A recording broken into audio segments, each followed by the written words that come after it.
이 시간 자유라는 제목으로 하나님 말씀 증거하겠습니다.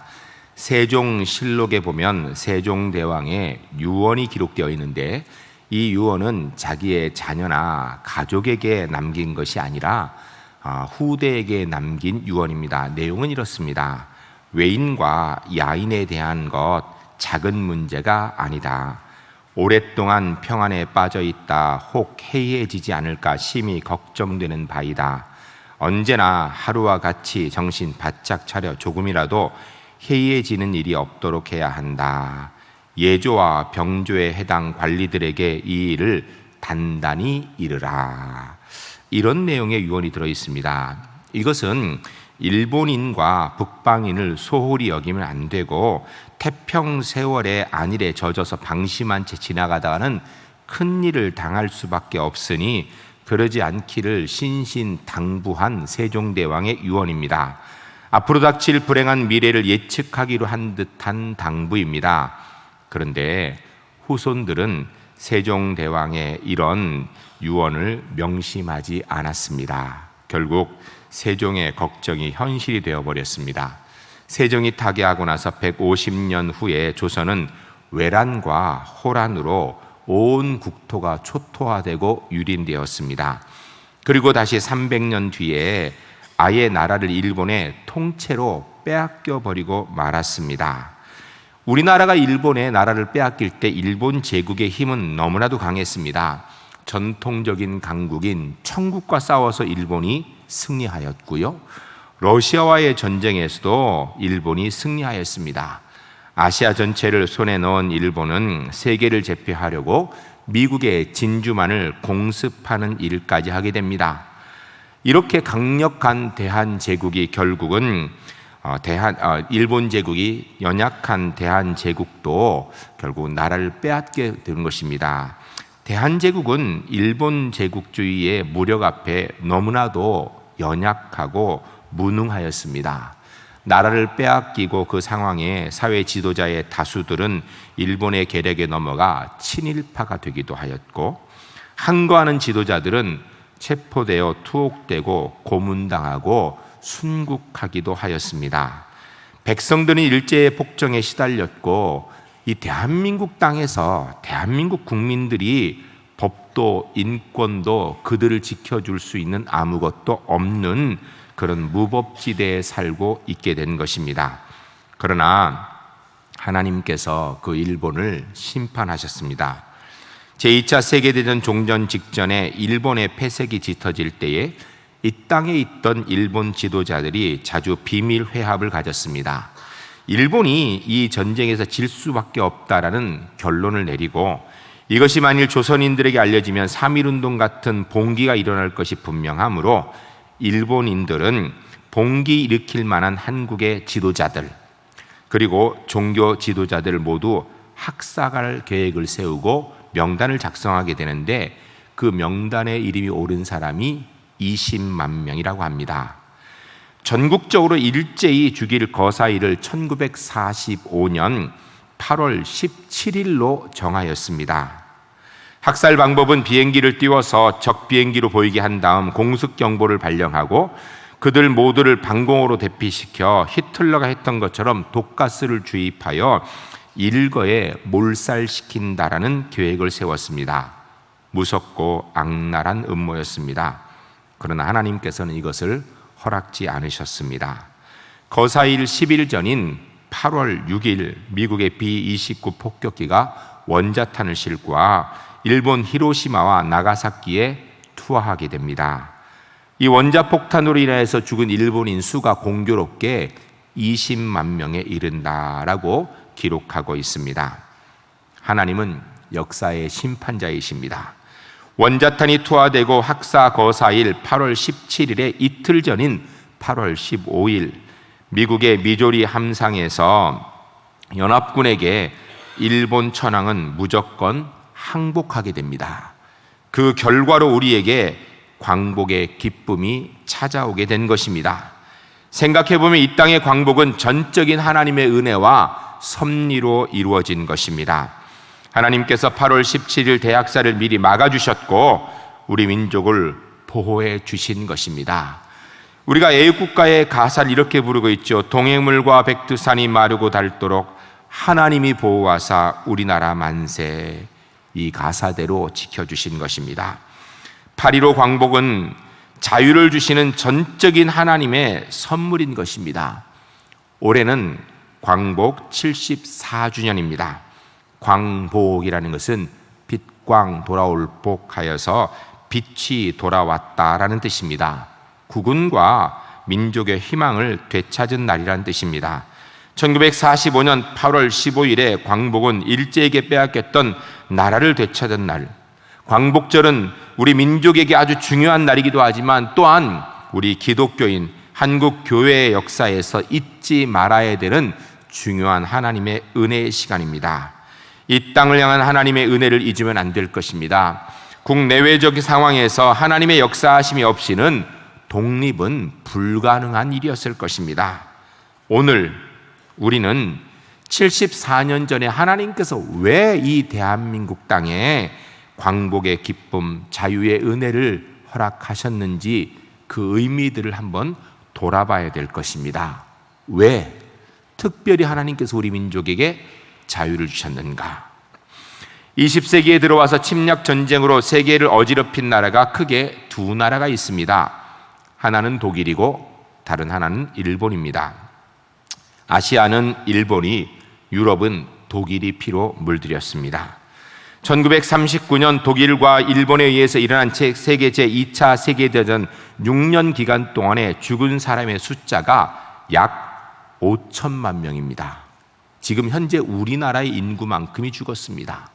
우리는 2차 세계대전 가운데 가장 많이 죽은 사람이 유태인이라고 알고 있습니다. 600만 명이 독가스실에서 죽었다라고 알고 있습니다. 많은 수가 죽었습니다. 그런데요, 그때 이렇게 유태인만 죽은 게 아니에요. 우리나라에도 수많은 우리의 선조들이 순국하였고요. 사실은 더 심각한 것은요, 여러분, 중국이 이 2차 세계대전 그리고 일본의 지배하에서 몇 명쯤 죽은 줄 아십니까? 1,500만 명이 죽었다라고 추정합니다. 어마어마한 숫자지요. 일본은 동남아 지역을 식민화하였고 대한제국 역시 36년 동안 일본에게 식민 통치를 받게 됩니다. 그런데 독일은 역사 왜곡을 하지 않습니다. 독일은 진실을 밝히는 작업에 열심히 하고 있습니다. 그러나 일본은 열심히 진실을 감추려고 지금도 노력하고 있습니다. 유대인이 가장 잔인하게 학살된 장소는 폴란드의 아우슈비츠 수용소입니다. 그곳에 독일 학생단체 견학이 줄을 잇고 있습니다. 아이들이 가겠다고 자원하는 게 아니고요, 독일 정부에서 정책적으로 보내는 것입니다. 이유는 부끄러운 조상의 죄를 보여줌으로 잘못된 것을 보고 오라는 것입니다. 왜요? 반복하지 않기 위하여서.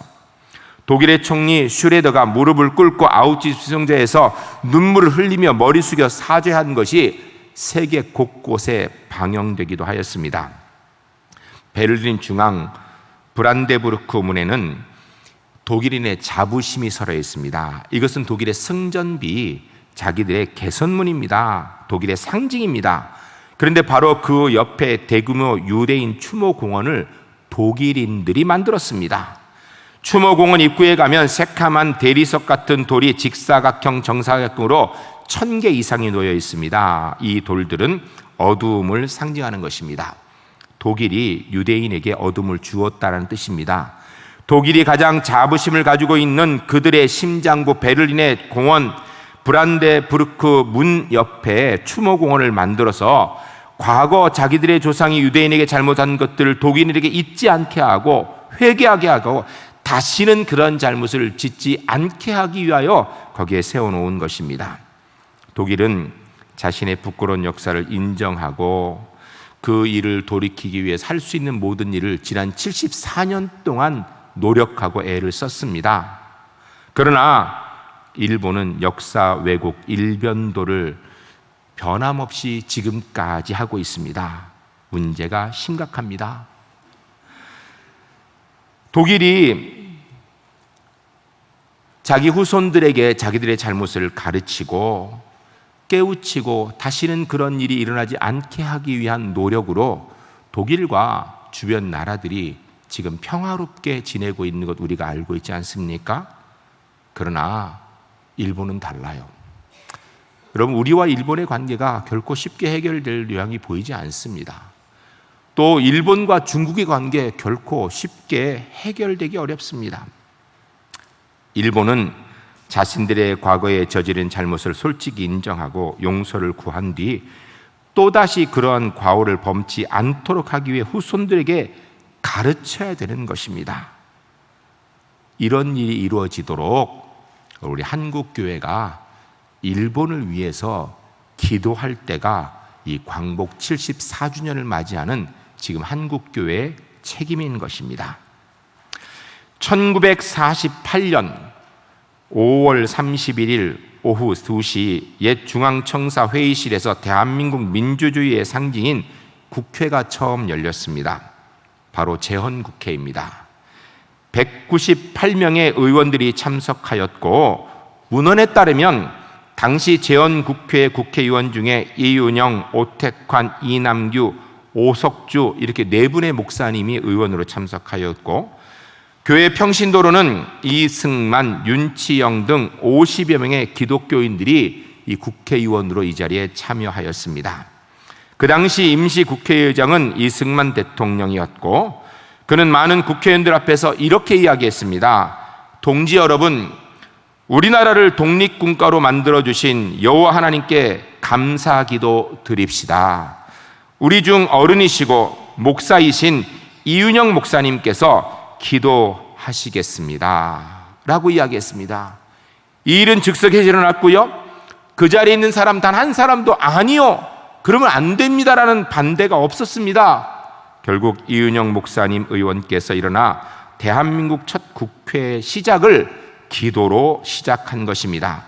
그 기도문은 지금도 국회 속기록 가장 처음 장에 그대로 기록되어 있습니다. 대한민국은 기도로 시작한 하나님의 나라입니다. 대한민국은 단순하게 불과 문화 가운데 일어난 나라가 아닙니다. 저도 과거엔 그런 줄 알았어요. 그런데 이 이야기를 알고 보니 그렇지 않다는 걸 알았습니다. 대한제국까지는 불교 국가, 불교 문화 가운데 시작된 건 맞습니다. 그러나 현재 우리가 살고 있는 대한민국은 기독교 기반으로, 기독교 정신을 근거로 하여서 하나님 앞에 기도하고 시작한 하나님의 나라라는 사실을 기억해야 됩니다. 제가 이 시간 그 기도문을 읽고자 합니다. 다 같이 재헌국회에 참석하는 심정으로 함께 기도해 주시면 좋겠습니다. 기도하시겠습니다. 이 우주와 만물을 창조하시고 인간의 역사를 섭리하시는 하나님, 이 민족을 돌보시고 이 땅에 복을 내리셔서 환희에 넘치는 오늘이 있게 하심을 진심으로 감사합니다. 오랜 시일 동안 이 민족 고통과 호소를 들으시고 정의의 칼을 빼셔서 일제의 폭력을 굽히시고 이제 하나님이 세계 만방의 양심을 움직이시어 또한 우리 민족의 염원을 들으심으로 이 기쁜 역사적 환희의 날을 우리에게 오게 하심은 하나님의 섭리가 세계 만방에 계시된 것으로 저희들은 믿나이다. 하나님이시여, 남북 둘로 갈라진 이 민족 어려운 고통과 수치를 신원하여 주시고 우리 민족, 우리 동포가 손 마주 잡고 웃으며 노래 부르는 날이 우리 앞에 속히 오기를 기도하나이다. 하나님이시여, 원치 않는 민생의 도탄이 길면 길수록 이 땅에 악마의 권세가 확대되나 하나님의 거룩하신 영광은 이 땅에 반드시 오시는 줄을 저희들은 생각하나이다. 원컨대 우리 조선 독립과 함께 남북 통일을 주옵소서. 또한 우리 민생 복락과 아울러 세계 평화를 허락하여 주옵소서. 거룩하신 하나님의 뜻에 의지하여 저희들은 성스럽게 택함을 입어 글자 그대로 민족의 대표가 되었습니다.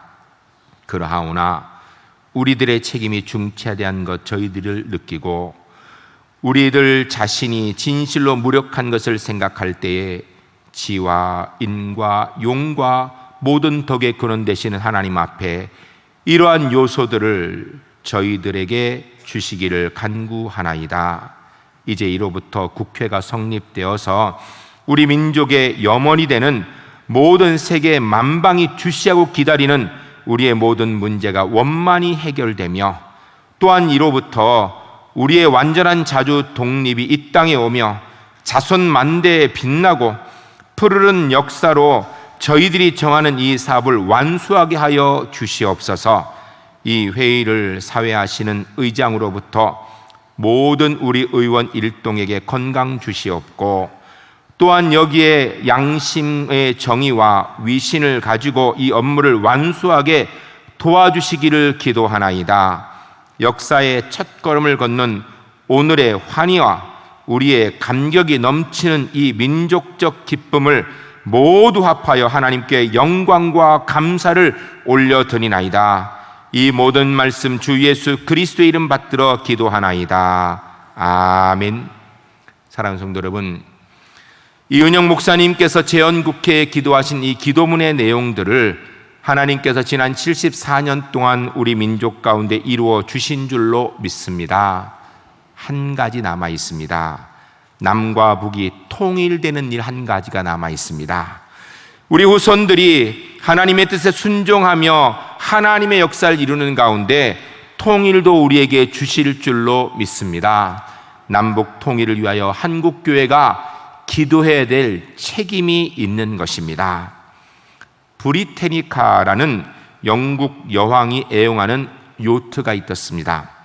요트의 선장과 선원들은 의기양양하여서 여왕을 태운 배다. 이 배는 가장 존경받고 또 누구도 막을 수 없는 지체 높은 배라라고 생각하였습니다. 항해 중에 안개가 끼기 시작하였고 앞이 보이지 않는데 저 멀리에 작은 불빛이 보입니다. 그 불빛이 점점 배에게 다가오는 것을 보면서 선장이 불빛을 보고 호령했습니다. 비켜라! 이거는 브리테니카호다. 여왕님이 탄 배다. 건방지게 어딜 가까이 오느냐? 비켜라! 라고 소리쳤습니다. 그러자 그 불빛 속에서 이렇게 얘기했습니다. 야, 이 미친놈아! 나는 등대다! 라고 얘기하더라는 것입니다. 여러분, 누가 비켜야 됩니까? 인생 큰 소리 친다고 되는 거 아닙니다. 법 바플렛이라는 탐험가가 있습니다. 이 탐험가가 외국 여행하는 중에 아주 희귀한 새 몇 마리를 얻게 됩니다. 이 새를 새장에 넣어서 배를 타고 귀국하는 항해길로 올랐습니다. 그런데 이 새장에 있는 새 중에 한 마리가 갇혀 있는 것이 답답했는지 막 발톱으로 새장을 긁고 머리로 찢고 날개를 푸덕푸덕 하면서 온갖 난리를 부리는 것입니다. 잠시도 가만히 않았습니다. 결국은 새장문이 열렸습니다. 새장문이 열리자 이 새를 필두로 하여서 남아있는 모든 새들이 다 새장 밖으로 탈출하는 데 성공합니다. 자유를 얻은 것입니다. 새들은 미친 듯이 기뻐하며 창공을 높이 날아올랐습니다. 그런데 몇 시간 후에 이 바툴레라는 사람이 깜짝 놀라며 자기 눈을 의심했습니다. 그렇게 자유를 만끽하며 날아올랐던 새들이 다시 배로 돌아와서 갑판 위에 힘없이 그냥 툭 떨어지더라는 거예요. 자유를 얻었다고 날아올랐는데 망망대해에 발붙일 곳이 없었던 것입니다. 물론 당연히 먹을 것도 없었고요. 결국은 살기 위해서 죽기 살기로 힘을 다해서 배를 향하여 다시 날개짓에 돌아와 온 힘을 다해 돌아왔기에 간신히 돌아와 갑판에 쓰러진 것입니다. 주워 담아서 다시 새장식에 집어넣으니 더 이상 이 새장은 그들에게 감옥이 아니었습니다. 안식처였습니다. 끝없는 바다를 건널 수 있는 유일한 길이 바로 이 새장이었습니다. 그들이 있는 것이 망망대해인 줄 몰랐을 때에는 이 새장이 감옥인 줄 알고 그렇게 나가려고 했는데 나가서 망망대를 가보니까 갈 데가 없는 거예요. 굶주린 배를 채울 수 있는 것도 이 새장이고 편안하게 거할 수 있는 것도 새장이고 이 바다를 건널 수 있는 것도 새장이었어요. 망망대해인 줄 몰랐을 때에는 감옥인 줄 아는 그 새장이 알고 나니까 이제는 그것이 새들의 구원선이 되었다라는 것입니다. 사랑하는 성도 여러분, 어떻게 생각하십니까? 참 자유가 무엇입니까? 내가 원하는 대로, 내가 하고 싶은 대로 마음껏 하면 그게 자유입니까? 아닙니다. 하나님의 뜻 아래서 하나님께 순종하며 그분의 섭리 가운데 있는 것이 자유입니다. 오늘 본문 이야기합니다. 주의 영이 계신 곳에 자유함이 있느니라. 이 자유의 문제는 정신과 가치와 세계관의 문제가 아닙니다. 물질과 환경과 욕망의 문제가 아닙니다. 이것은 영혼의 문제입니다. 요한복음 8장 34절에 보면 죄를 짓는 자마다 죄의 종이다 라고 이야기합니다. 에밀 브루나라는 학자는 Justice and Freedom in Society라는 책을 썼습니다. 한국말로 해석하면 사회 안에 정의와 자유라는 의미죠. 이 책에서 그는 이야기하기를 인간은 자유롭다. 그러나 그 자유는 하나님께 얽매일 때 비로소 자유한 것이다 라고 말씀하고 있습니다. 사랑하는 여러분, 사랑하는 사람은요, 사랑의 노예가 될 때 진정한 자유가 있는 것입니다. 진리의 노예가 될 때 자유롭고 하나님의 은총에 사로잡힐 때 거기에 자유가 있는 것입니다. 이거는 정치도 물질도 지위도 건강의 문제가 아닌 것입니다. 주의 영이 계신 곳에 자유함이 있느니라. 주님의 품 안에 있을 때, 그 뜻에 순종할 때, 그분의 섭리 가운데 있을 때에 사람은 진정한 자유를 경험하게 된다는 것입니다. 한동안 우리 이 땅에서 회자되었던 이야기입니다. 지금은 별로 얘기하지 않습니다. 아마 연세 드신 분들은 들어본 기억이 있는 말입니다. 미국 놈 믿지 말고, 소련 놈에게 속지 말고, 조선 사람 조심해라, 일본 놈 다시 일어선다. 이런 말이 우리나라 안에서 널리 회자되던 시절이 있었습니다. 무슨 이야기입니까? 경계하고 잊지 말라라는 것입니다. 진정한 자유를 위해서 과거의 아픔을 잊어서는 안 된다라는 것입니다. 그러나 과거의 아픔을 잊지 않는다 하여서 복수를 위해서 일을 가는 것은 복수에 매인 불행한 것입니다.